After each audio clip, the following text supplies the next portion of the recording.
So yun mga kauban, bali inanin na po yung palay dito dahil baka abutin pa ho ng bagyo.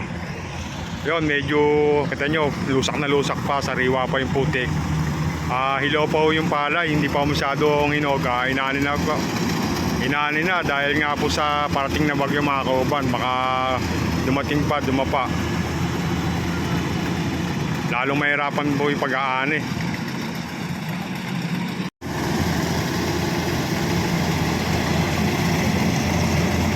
Kung mapapansin nyo, napakalamot po ng putik ng lupa mga kauban, no? Pero bali wala po sa makina ng kurimaw na kubota.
So yon dito mga kauban, kung mapapansin nyo po yung sinag ng araw, napakaganda po ng panahon.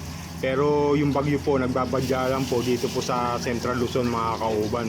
Kaya itong magsasaka, inagapan na nga po yung pag-ani ng palay kahit medyo hilaw pa mga kauban. Kasi kung dito po dadaan at mag-uulan, maaari pong dumapa po ito at malubog pa sa tubig yung palay mga kauban. Kaya inagapan na po kaysa po ang makinabang yung bagyo mga kauban.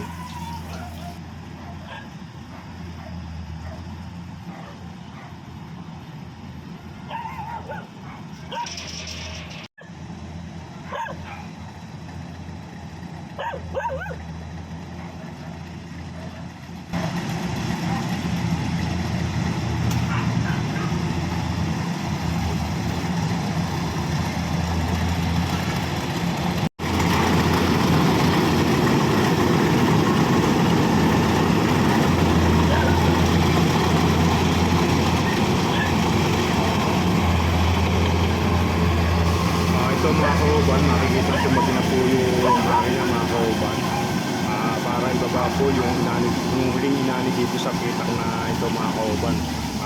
Maya po lilipat na po siya sa may kabila mga kauban.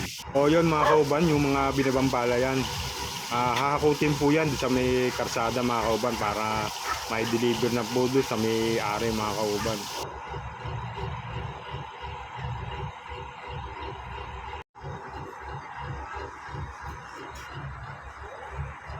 So yun mga kauban, makikita nyo, yung pinag-anihan po, ayan, dapurak na. Kung magkakatubig to mga kauban, konting araro na lang, pwede na ulit taniman. Ararong-araro na ng makinang kurimaw mga kauban. Ayan, bubuhati na po yung palay. Ayan, maaaring ibilid pa ho yan dahil sariwa pa.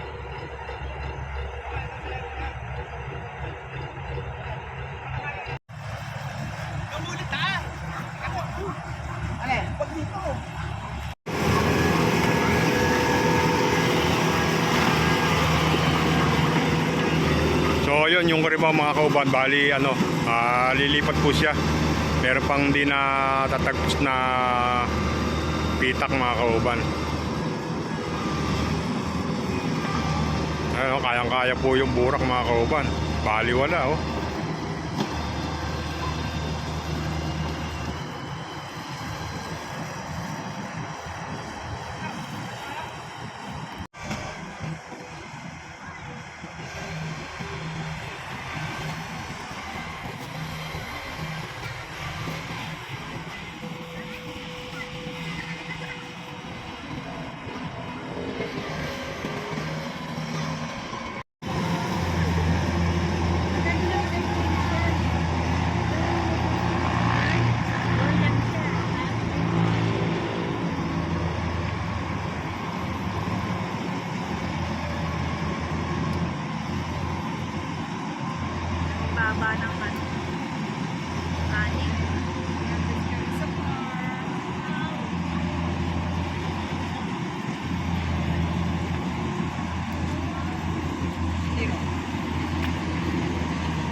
So yun mga kauban, hanggang dito na lang. Bye bye.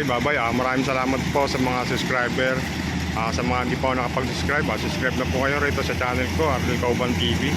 Maraming salamat po. God bless po. Ingat po tayong lahat. Bye bye.